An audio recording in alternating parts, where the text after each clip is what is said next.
think also what happens is that one of the changes that I've noticed is that I think the infrastructure has definitely improved, especially intercity infrastructure, roads, which connect cities has improved greatly.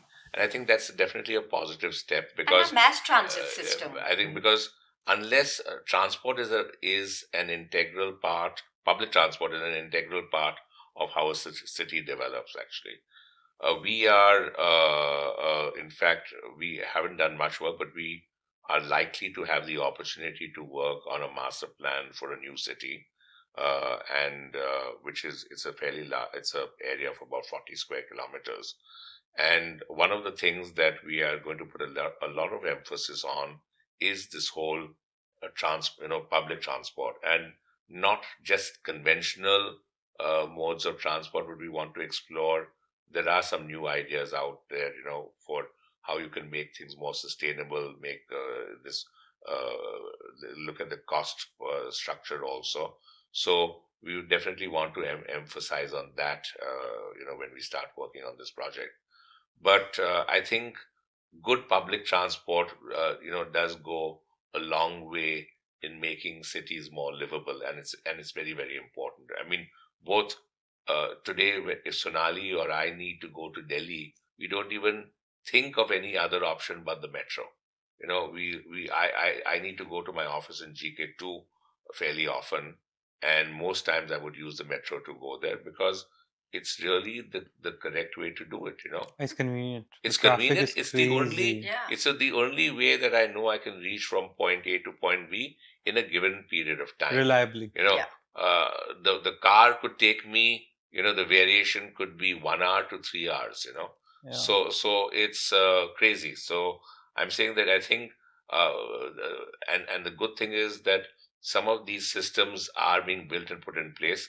A couple of weeks ago, we were able to experience this new coastal road that they built in Bombay. Yeah. It's a game changer. I mean, I had friends who I was talking to who said that we were thinking of moving our offices from central Bombay, South Bombay to Bandra and places like that just because of the whole commute issue. And today you do that commute in 15 or 20 minutes. So it's a great example. So I think a lot of people may have criticized the coastal road, but now that it is done, as Sohrab is saying, it's a game changer.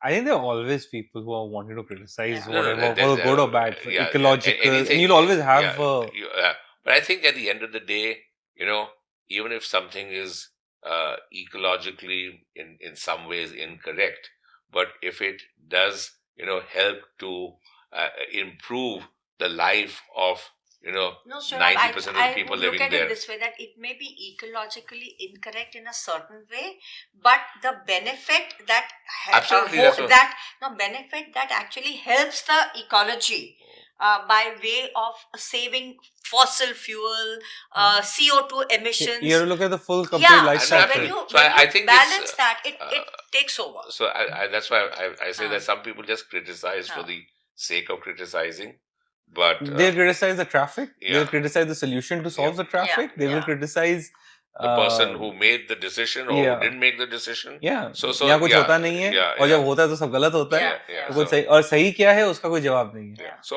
I think that is a big change. Right. I think, and that is definitely a step in the right direction, to improve the city. The other thing is that I think another big change that I've seen over the last 10-15 years is, the build quality of a lot of what we're building today has improved dramatically. Yeah. If you take, and unfortunately that's not happening again in the government projects because again of the whole bidding system, but at least you see this in some of the private projects. And like say this Geo Center that has been built in Mumbai recently, it's a world class project. I mean, it's been designed correctly, thought through carefully, built very well, finished well. So, some of the airports that have been built, the Bangalore airport. It's fantastic. It's fantastic. Unbelievable. I mean, I have come across a lot of people who have criticized it, Yeah. but you cannot take away the fact it's the very new nice. terminal in Bombay, at Bombay Airport, was also, beautifully conceived. And not only conceived, but even built well, I would say, Right. to a large extent. So I think that is something that is a very positive change.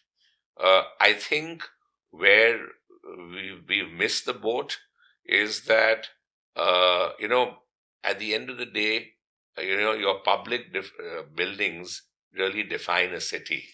Yeah. And unfortunately, a lot of the public buildings, especially in the cities that I'm familiar with, like say Delhi, for example, some of the recent buildings are again a huge opportunity lost. Yeah.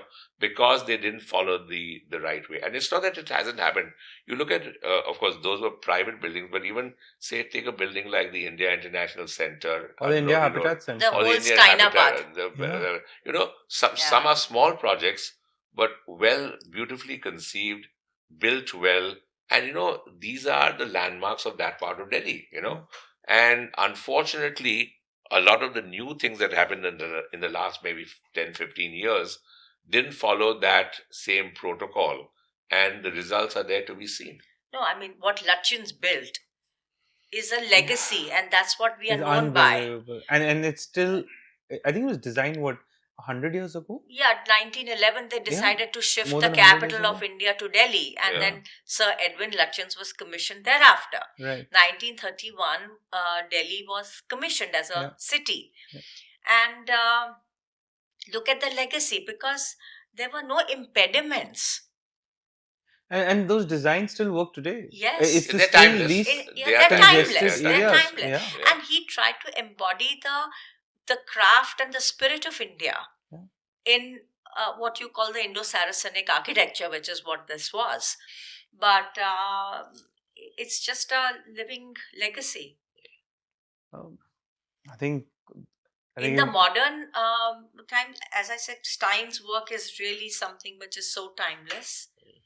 And I really look forward. I hope you guys win this project, whichever new city or. no, I mean, though I have been very vociferous about it, that even the Hall of Nations, Right. which they broke down, was a project which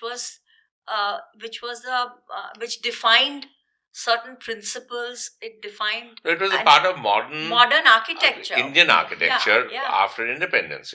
I think it was one of the more prominent buildings that was built post-independence by an Indian architect. Why was it broken down? Because it didn't fit into the overall master Scheme of plan things. for the new thing. But I think what anywhere else in the world, if there was a project like that, one of the important parts of the brief would have been that you have to build this, keep this building as and part of revitalize it, and integrate the rest of whatever you're doing within that. So see, whole of Pragati Maidan was crumbling. Yeah. So this building also needed to be revitalized and redone, in that sense. But instead of that, they just decided to break down, and it was really quite a definition of the modern Indian architecture. Yeah, I think it was symbolic of that period of Yeah. Indian architecture and Indian architects good Indian architects who were working at that time.